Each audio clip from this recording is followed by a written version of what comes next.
Abrirem suas Bíblias novamente na carta que Paulo escreveu aos Efésios. Hoje continuaremos meditando nos versículos 7 e 8 do capítulo 3, que é onde nós paramos da última vez. Toda escritura é inspirada por Deus. Ainda assim, todos os cristãos possuem frases bíblicas ou versículos favoritos. E uma das frases que eu mais gosto em toda a Bíblia está em um texto que lemos durante a liturgia, lá em João capítulo 12, versículo 21. Jesus estava em Jerusalém para a Páscoa, e pessoas de muitos lugares subiram para a cidade santa, onde celebrariam essa festa. Dentre eles estavam alguns gentios, gregos, que se dirigiram a Filipe, um dos discípulos de Jesus, e rogaram a ele. E essa é minha frase favorita: Senhor, queremos ver Jesus. E esse é o papel de todo pregador.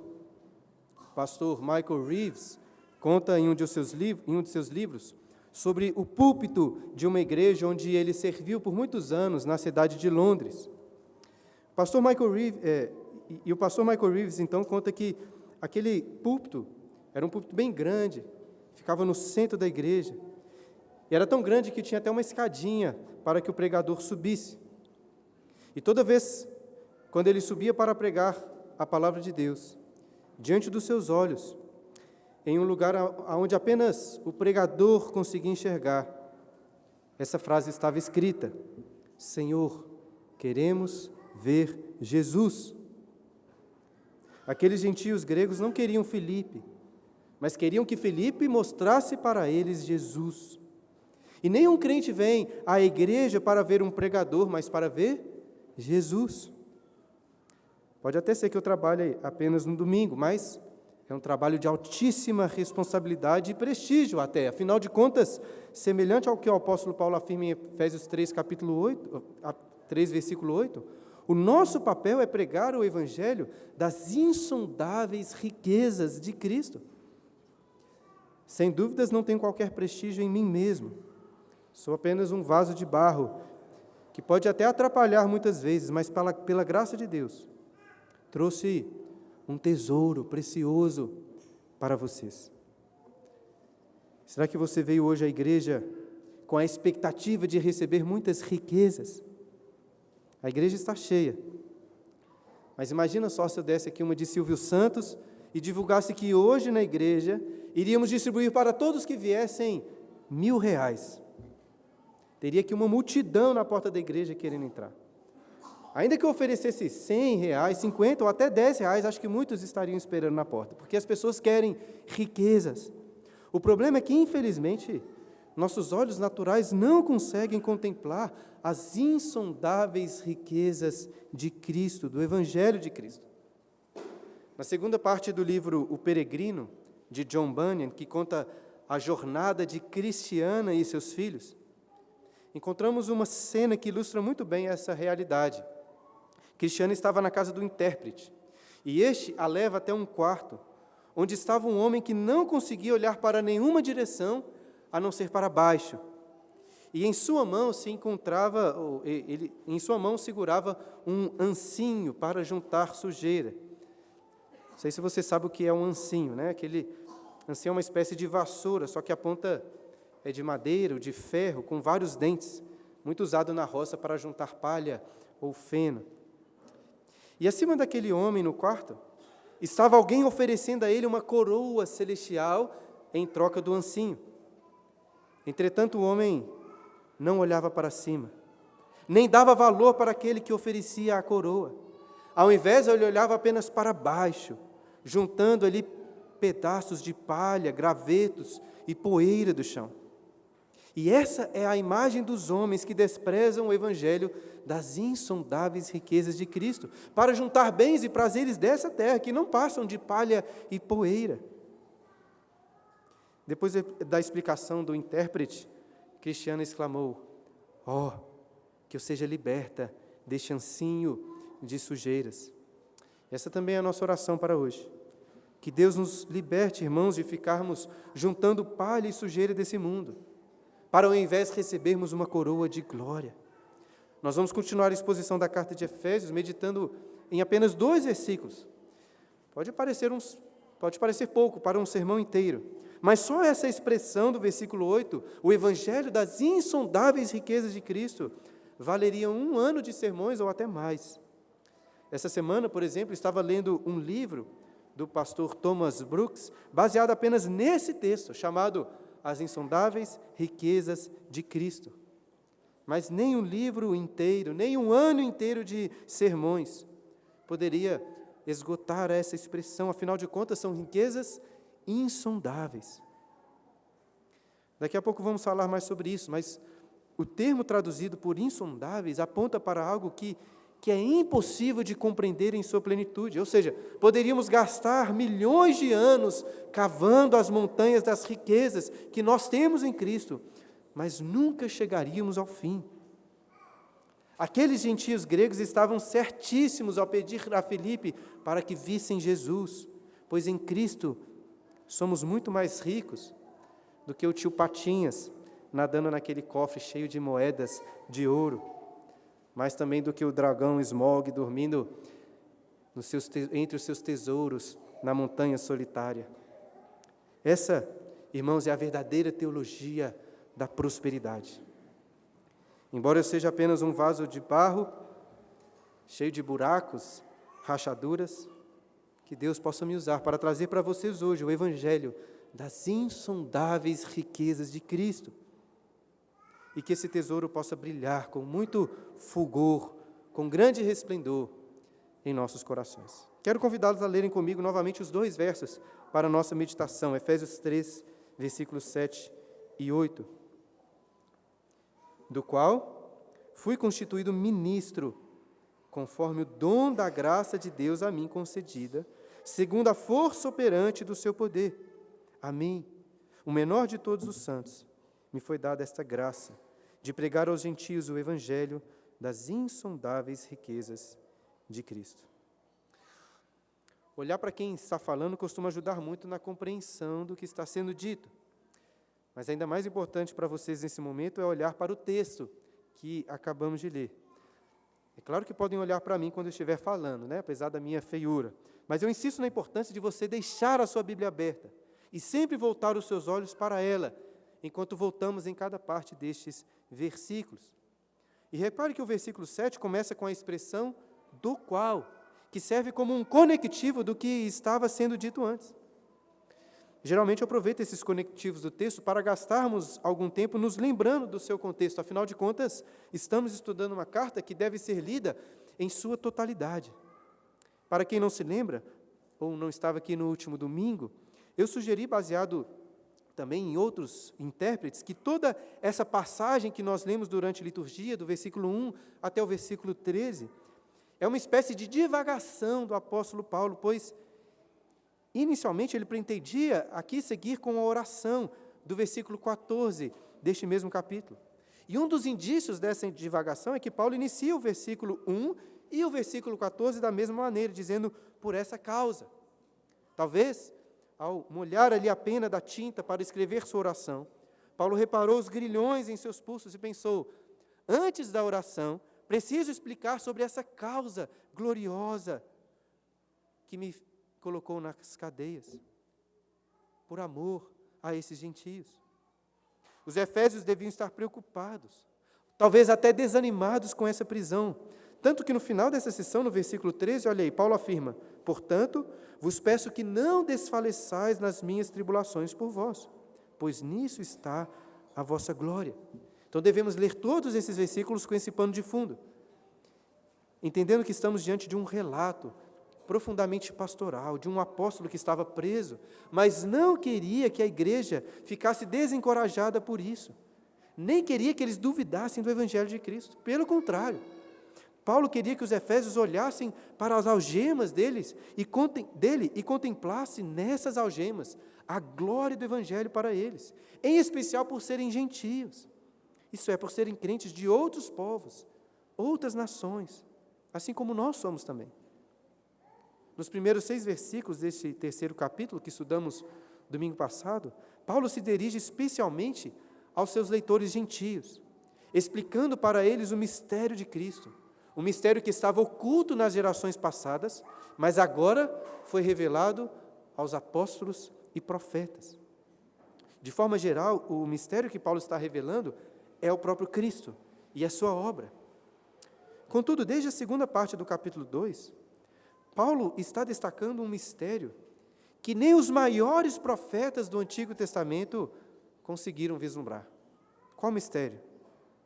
No Antigo Testamento já era sabido que os gentios seriam alvo da graça de Deus, que fariam parte do seu reino. Entretanto, nunca passou pela mente dos crentes do passado que isso ia acontecer, com os gentios se tornando um único povo com os judeus em Cristo, em um único corpo, em uma única e nova humanidade, sem qualquer distinção, sem qualquer barreira, sem mesmo o reino de Israel, com todos aqueles costumes e cerimônias. E é este o mistério que Paulo revela no versículo 6. Se você voltar aí ao finalzinho do versículo 6, vai notar que a expressão do qual, no início do versículo 7, está se referindo ao Evangelho, por meio do qual os gentios agora são co-herdeiros, membros do mesmo corpo e co-participantes da promessa em Cristo. Esse tema da unidade da igreja em Cristo forma o contexto geral em que nos encontramos ao lermos os versículos 7 e 8. Eu encerrei o último sermão convidando os irmãos a me ajudarem em oração, para aprendermos juntos sobre como podemos desfrutar intensamente dessa união misteriosa que nos foi revelada em Cristo Jesus. E certamente uma das melhores maneiras de fazermos isso é meditando melhor sobre o Evangelho, que é justamente o que faremos hoje, ao investigar esses 2 versículos da Palavra de Deus. Paulo inicia o versículo 7 com a expressão do qual, se referindo ao Evangelho, e continua, olha aí, do qual fui constituído ministro. Ainda que a gente possa não gostar tanto dos ministros do nosso país, esse cargo de ministro se tornou um cargo assim de grande destaque, poder, prestígio. Mesmo no contexto evangélico, alguns pastores enchem o peito para dizer: eu sou o ministro do Evangelho. Infelizmente, temos um certo costume de perverter o sentido original de algumas palavras. O termo ministro não se refere a um cargo superior de destaque, se refere a um servo. A palavra grega utilizada por Paulo, é uma palavra que vocês devem conhecer, é a palavra diáconos, é um servo.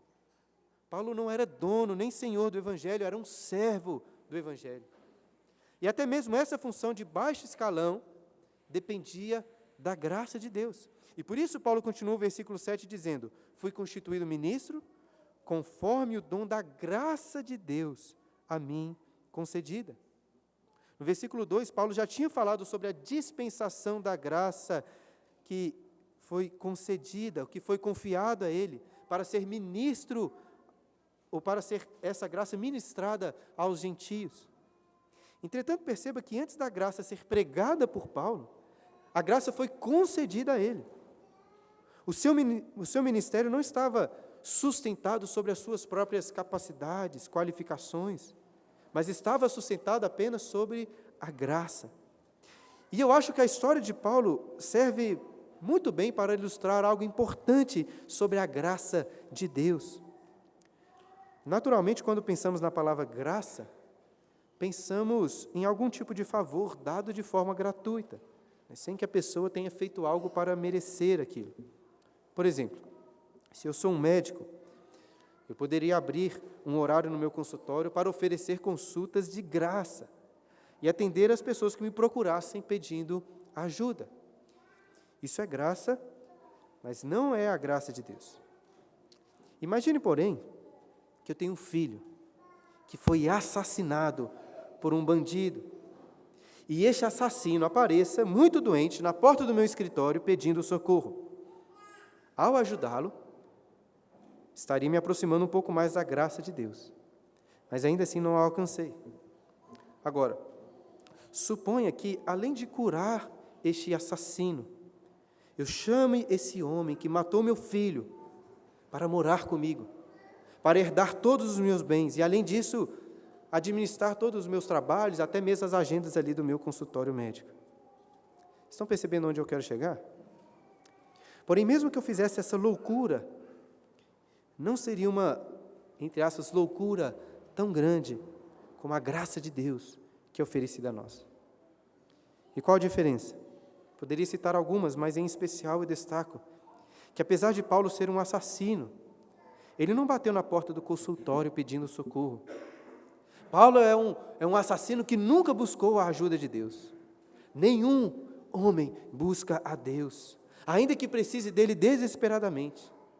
É Deus que, por graça, vem até nós para nos socorrer.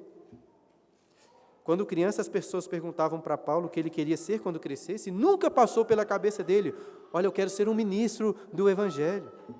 Paulo não conheceu outros apóstolos e missionários e quis se tornar semelhantes a eles. Pelo contrário, Paulo odiava essas pessoas. Mas a graça de Deus o atingiu com uma luz tão forte que o jogou no chão. Se ele estava em cima do cavalo ou não, não sei. E a sua vida naquele dia foi mudada para sempre. Aos olhos humanos, Paulo seria o último na lista de Deus. Seu nome era Saulo, um judeu que perseguia os cristãos com prisões, com mortes. Mas Deus tem prazer em usar as coisas loucas desse mundo para envergonhar os poderosos. Por sua graça, Deus escolheu o pior perseguidor de cristãos e gentios para que se tornasse o maior missionário de todos os tempos. E é só o poder de Deus que poderia quebrar o coração duro e feroz de Paulo contra Cristo, para transformá-lo, como ele diz, em um ministro do Evangelho. Paulo encerra o versículo 7 reconhecendo que tudo foi feito, olha aí, segundo a força operante do seu poder, se referindo, claro, ao poder de Deus. Eu não sei você, mas eu acho muito impactante ler a carta de um homem preso, destacando o poder de Deus. Por muito menos nos esquecemos do forte braço do nosso Senhor. E quão grande é esse poder, essa força? Paulo já falou sobre isso antes na carta, lembra? Lá no capítulo 1, versículo 19. Quando orou para que os seus leitores pudessem conhecer qual a suprema grandeza do poder de Deus para com os que cremos, segundo a eficácia da força do seu poder. E na sequência ele continuou apontando a maior manifestação dessa força. Quando o poder de Deus entrou naquela sepultura de José de Arimateia, ressuscitou Cristo de entre os mortos e o fez assentar à destra de Deus nos lugares celestiais, acima de todo principado, potestade, poder e domínio, e de todo nome que se possa referir, não só no presente século, mas também no vindouro.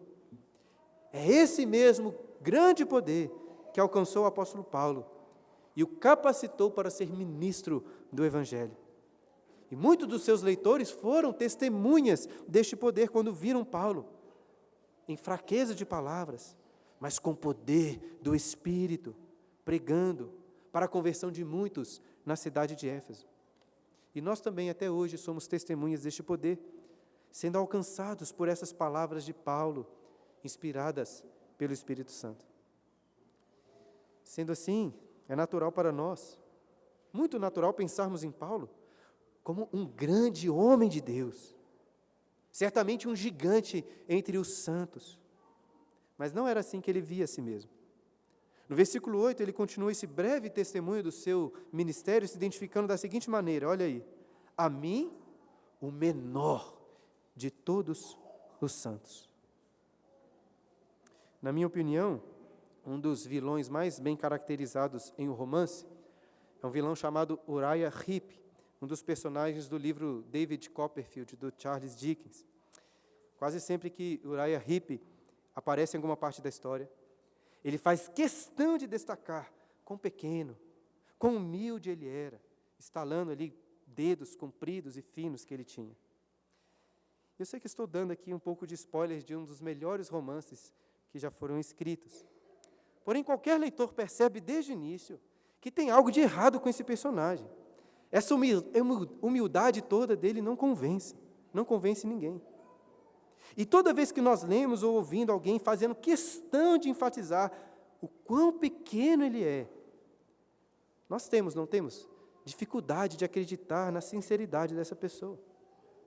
Por exemplo, se eu quisesse me identificar com Paulo aqui, e dizer para vocês que eu sou um pecador miserável, que eu sou o menor de todos os santos, você não iria acreditar na minha sinceridade, na sinceridade das minhas palavras, né? Que o pastor Bruno realmente se sente assim o pior e o menor de todos os santos.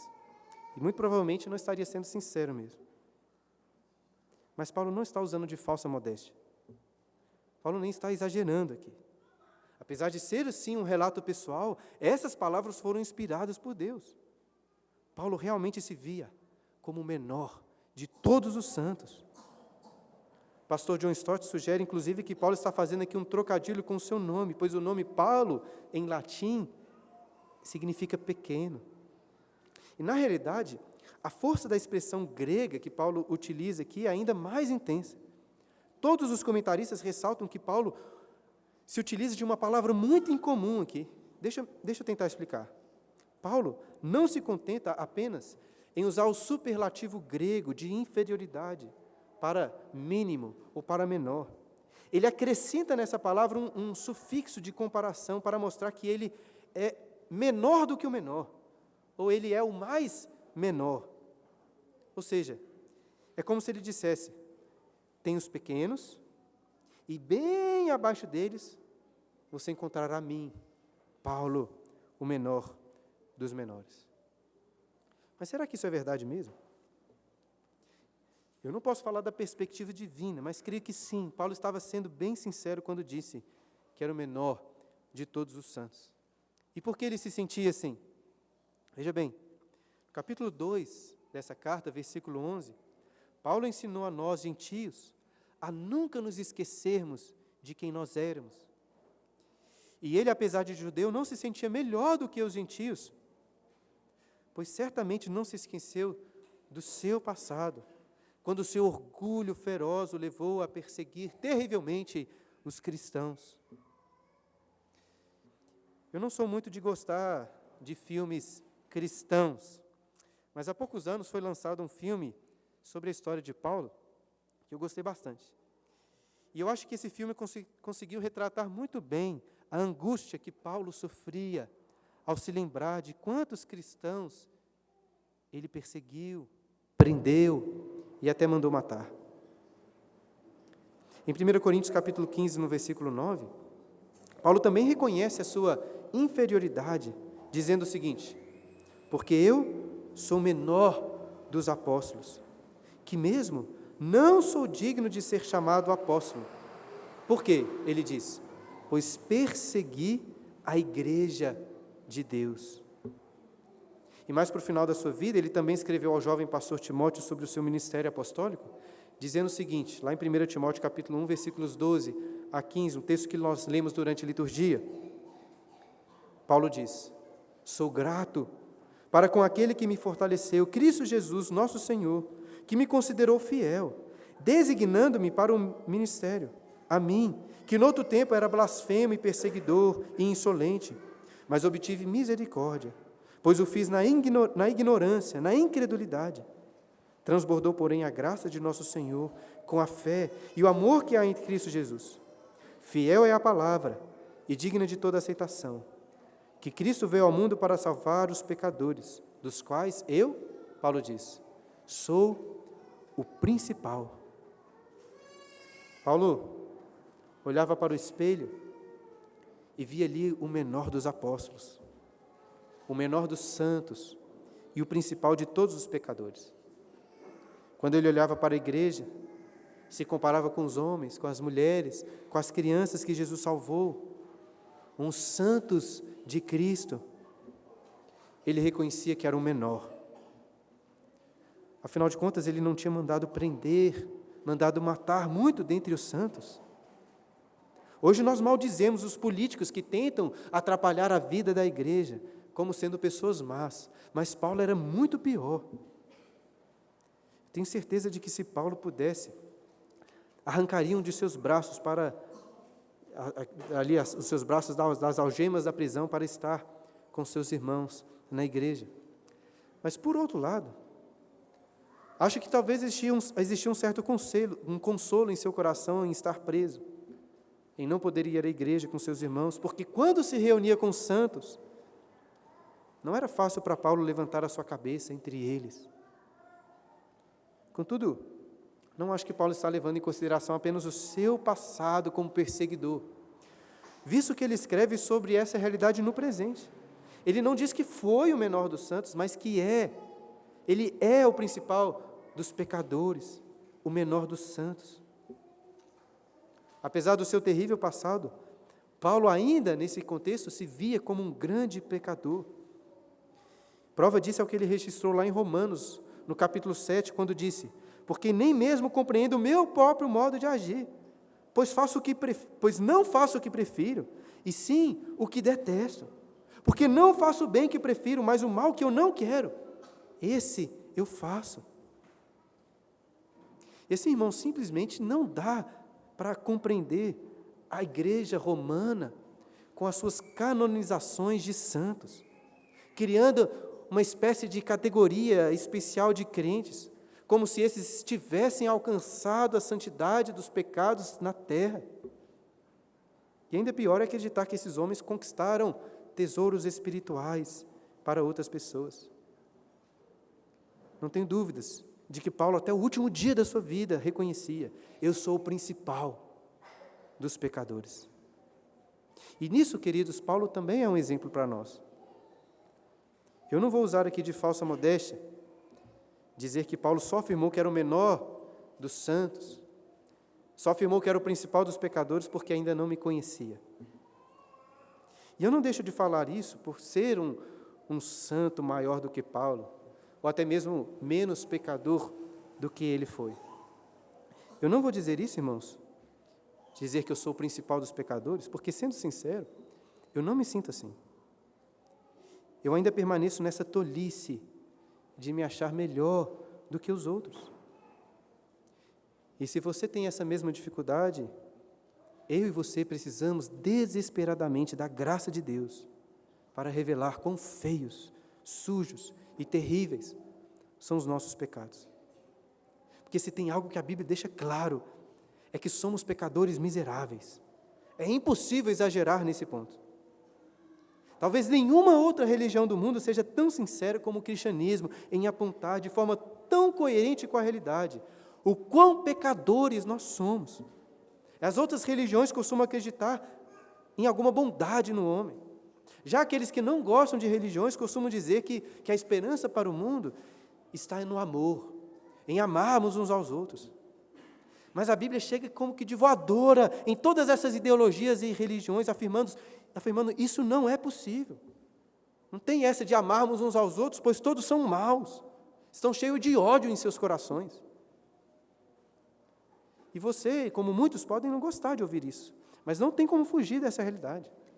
Eu tenho certeza de que se o seu coração fosse desnudado aqui e agora, diante de todos, para que pudéssemos conhecer todas as suas ações vergonhosas, pensamentos impuros, desejos pecaminosos da sua vida, até aqueles mais escondidos, você nunca mais conseguiria olhar nos olhos de alguém aqui. Você é mau. E boa parte do meu trabalho é ajudá-los a sair daqui pensando: eu nem sei se poderia me considerar o menor entre os santos, ainda que o menor. Sou o principal dos pecadores. Tenho certeza de que esse reconhecimento sincero seria uma bênção na minha vida e na sua vida. Um dos nossos maiores problemas é que nós não choramos de verdade diante dos nossos pecados. É porque nós não sentimos o peso de cada uma das nossas iniquidades. E por isso uma das coisas que mais precisamos é daquela mesma luz que jogou Paulo no chão, cegou os seus olhos físicos, mas abriu os seus olhos espirituais para enxergar quão pecador ele era.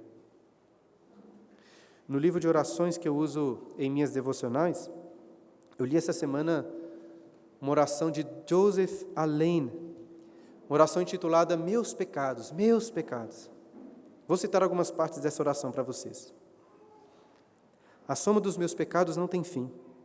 Se todo mundo fosse enchido com papéis, da terra até os céus, e todos esses papéis fossem preenchidos por matemáticos, ainda assim, quando todos os números fossem adicionados, ficariam inconcebivelmente aquém do que eu devo ao menor dos mandamentos de Deus. Melhor seria se as rochas e as montanhas caíssem sobre mim, do que permanecer com o fardo esmagador e insuportável dos meus pecados. Melhor seria que todos os regimentos do inferno se levantassem contra mim, do que todos os meus pecados caíssem sobre mim.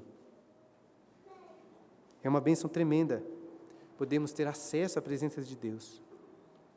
Porém, quanto mais você estiver perto da luz, da glória de Deus, mais essa luz deixará evidente as sujeiras da sua iniquidade, dos seus pecados, sem ter como você escondê-los ou camuflá-los. Nós vemos um claro exemplo disso quando o profeta Isaías teve uma visão de Deus sentado no seu trono. Qual foi a primeira coisa que saiu da sua boca? Ai de mim, porque sou um homem de lábios impuros, estou perdido, porque sou um homem de lábios impuros, habito no meio de um povo de impuros lábios, e os meus olhos viram o Rei, o Senhor dos exércitos. Dessa forma, eu acredito que um dos principais sinais de maturidade cristã, avalie depois isso na sua vida, é o reconhecimento dos pecados. Naquele livro que eu citei antes, As Insondáveis Riquezas de Cristo, do Thomas Brooks, ele faz um comentário sobre essa parte de Efésios que diz assim: o grande Paulo é o menor dos santos, o último dos apóstolos e o maior dos pecadores. Aquele que é pequeno em sua própria estima é grande na estima de Deus. Os maiores edifícios são os que possuem fundamentos mais baixos. Os melhores bálsamos são os que afundam até o fim. Aquelas espigas de milho e galhos de árvores que estão mais cheios e carregados são os que se curvam mais baixo. Assim como aquelas almas que estão mais carregadas com os frutos do paraíso e reconhecem a mim, o menor de todos os santos. Nos últimos sermões tenho falado muito sobre a unidade da igreja. E não tenho dúvidas de que se cada um de nós tivesse verdadeira noção da sua pequenez, dos seus próprios pecados, a comunhão entre nós seria muito maior, muito melhor. Oh, como precisamos dessa graça de Deus que foi concedida a Paulo, capacitando a dizer sinceramente: eu sou o menor de todos os santos. Somente quando reconhecemos quão amargos são os nossos pecados, conseguiremos provar da doçura do Evangelho. E a mesma graça que jogou Paulo no chão, naquela estrada para Damasco, foi a graça que o levou a pregar e evangelizar os gentios.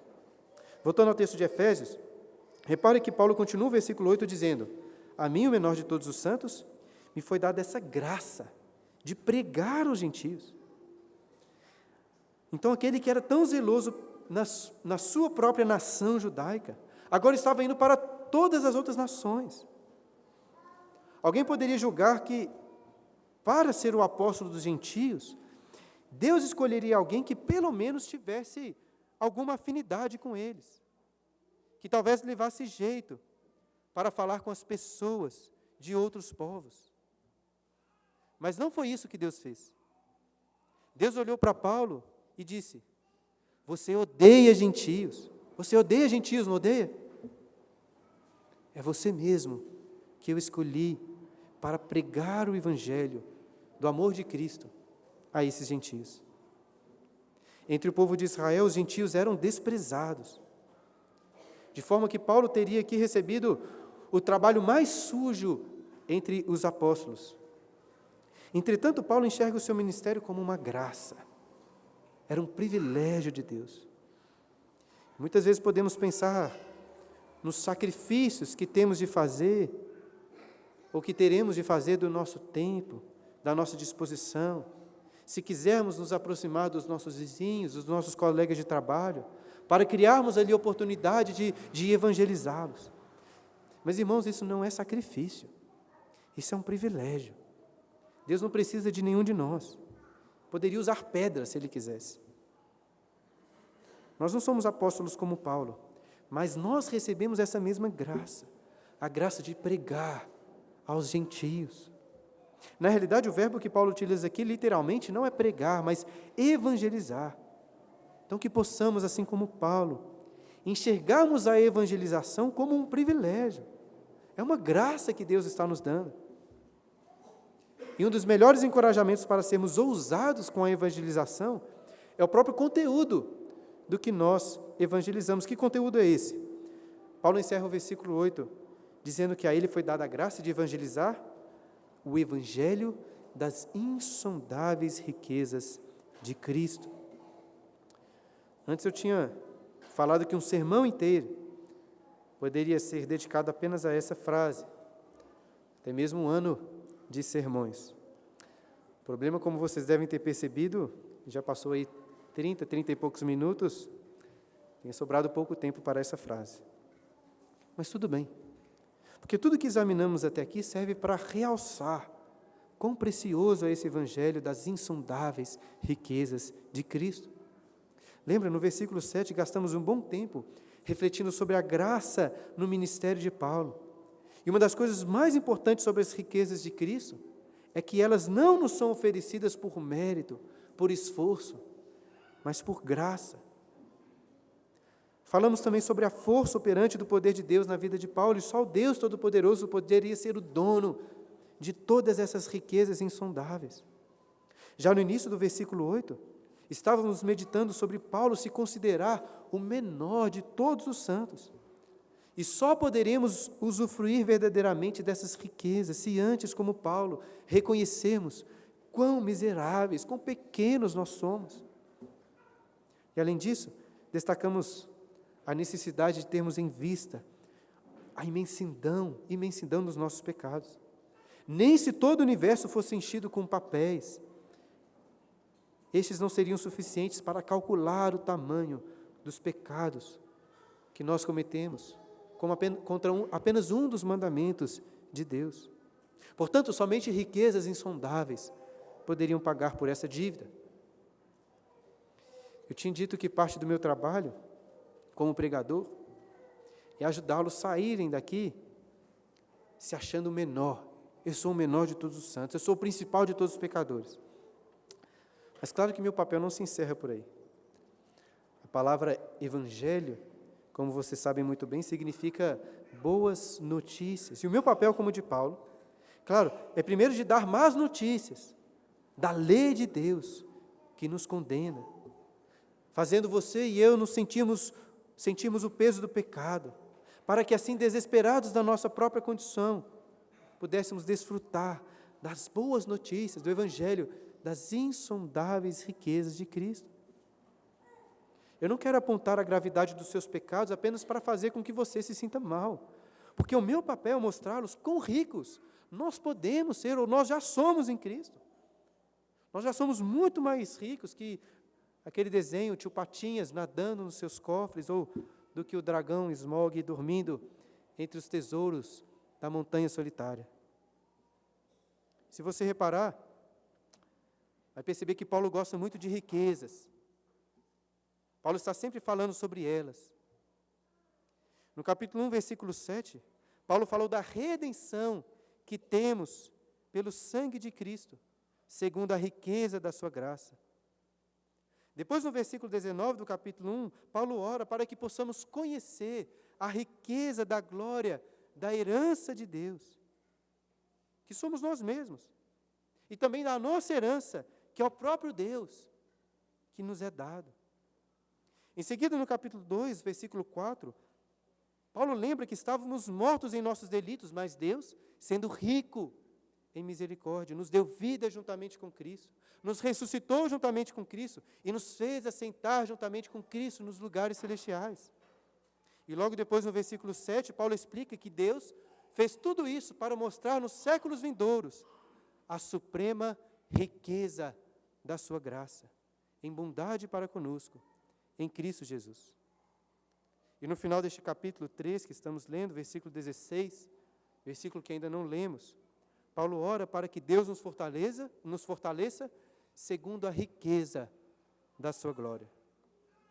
Essa, meus irmãos, é a verdadeira teologia da prosperidade, a teologia do Evangelho, das insondáveis riquezas da sua glória, da glória de Cristo.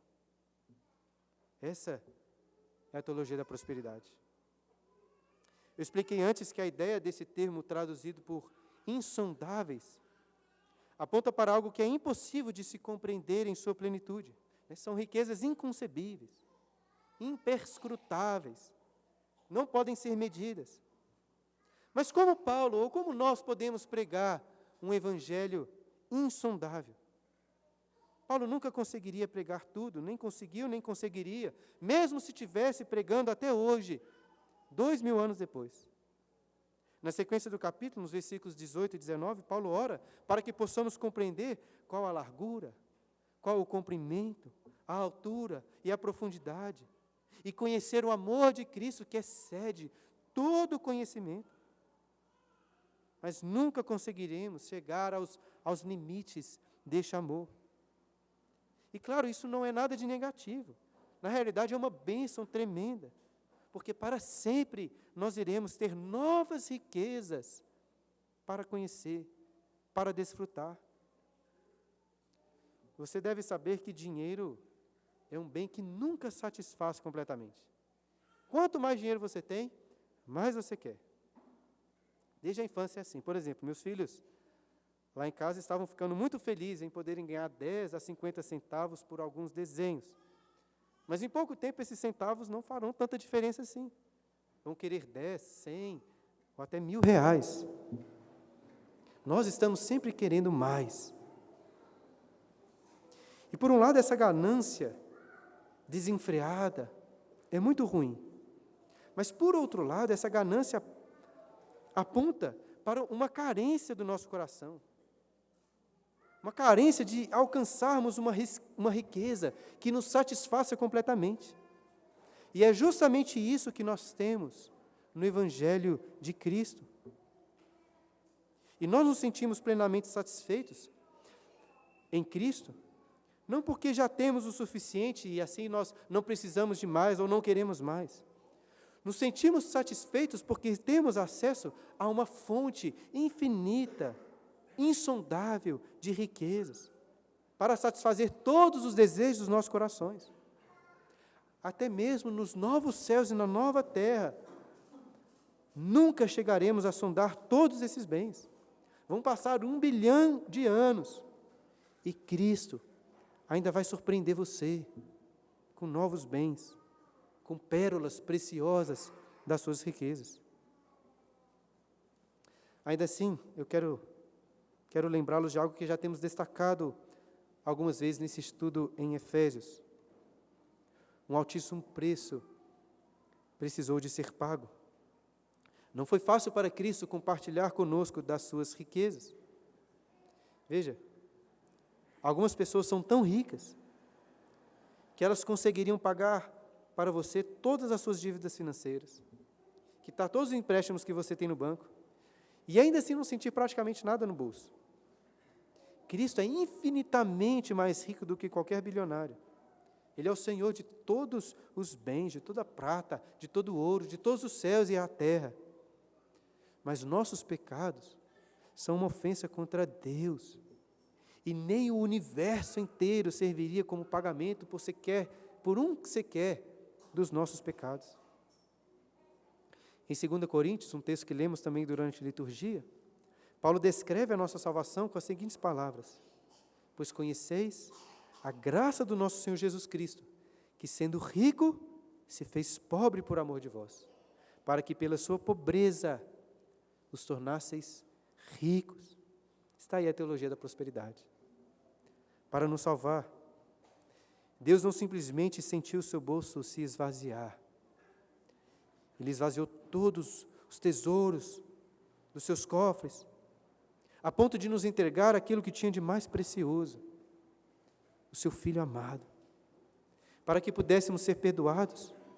Cristo não renunciou parte dos seus bens, Ele sacrificou tudo.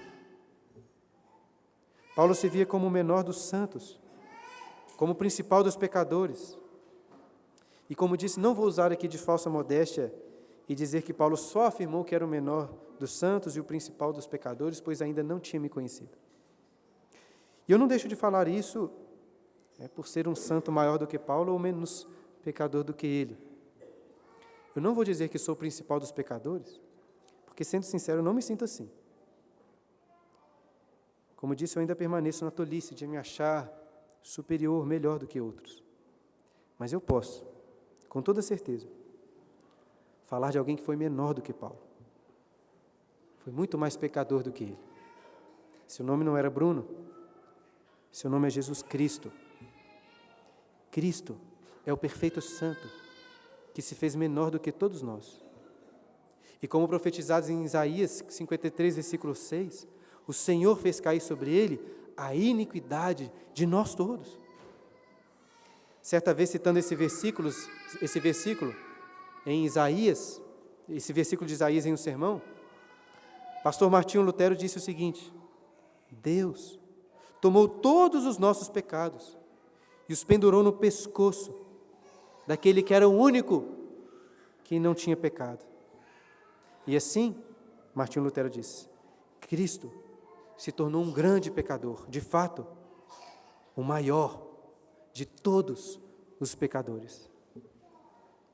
Na cruz, meus irmãos, Cristo sacrificou todas as riquezas do seu ser, oferecendo um pagamento maior do que todo o universo, maior do que todos os nossos pecados. E tendo satisfeito a justa ira divina, a força operante do poder de Deus penetrou aquela sepultura, ressuscitando Cristo dentre os mortos e fazendo-o sentar à sua direita novamente nos lugares celestiais. Mas Cristo agora não se assentou sozinho ali. Nós estamos com Ele, com esse direito de desfrutar das suas insondáveis riquezas. Concluo voltando ao que eu disse no início, quando citei uma das minhas frases favoritas na Bíblia. Alguns gregos, gentios, foram a Jerusalém e pediram Filipe: Senhor, queremos ver Jesus. Pensando em Filipe, mas especialmente no ministério de Paulo, falei aqui sobre o meu ministério, o meu papel como ministro do Evangelho. E é esse, irmãos, o papel de todo pregador. Quem sabe a gente também não grave depois essas palavras aqui atrás do púlpito, onde só os pregadores podem ler, a igreja pedindo: Senhor, queremos ver Jesus. Eu não tenho dinheiro para oferecer como Silvio Santos, mas como um vaso de barro, cheio de buracos, rachaduras, trouxe um tesouro precioso para vocês essa noite. Ainda que um vislumbre, mas um vislumbre das insondáveis riquezas de Cristo. Portanto, pare de olhar apenas para baixo, juntando com seu ancinho as palhas, as sujeiras dessa terra, como aquele homem lá na casa do intérprete. Como cristiana, que você e eu possamos clamar: que eu seja liberto deste ancinho de sujeiras. Essa também é a nossa oração para hoje. Que Deus nos liberte de ficarmos olhando para baixo, juntando a palha, a sujeira desse mundo, para olharmos para Cristo. Aqueles gentios gregos estavam certíssimos em querer ver Jesus, pois em Cristo temos riquezas insondáveis. Amém.